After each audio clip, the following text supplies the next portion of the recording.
hoxe vamos a preparar un caldo tradicional galego. Para ello empregamos patacas, fabas, puerros e uña, couciño, hueso de ternera, hueso de soá e berza galega.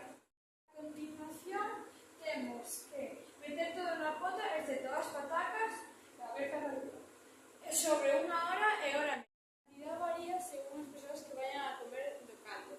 E tamén a auga hai que pola na pota.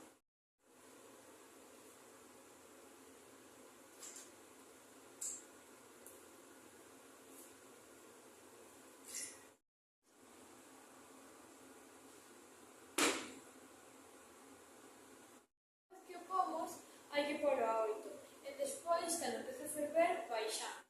Despois dunha hora e media que estivo cocendo os outros ingredientes, pelamos as patacas.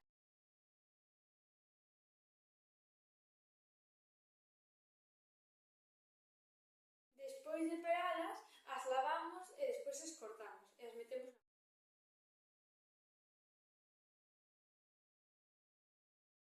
Despois de botar as patacas á pota, collemos a berza galega, a lavamos, a cortamos e a escaldamos.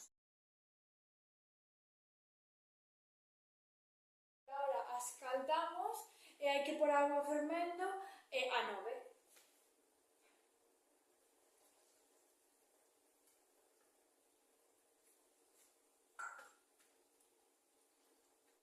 Despois de escaldala, a escurrimos e a botamos na pota para que se faga co caldo. Despois de botala na pota, o que facemos é esperar un cuarto de hora a 9 a cociña para que así se termine de facer e xa estaría listo. Agora botamos sal para que se termine de... Xa está listo para comer.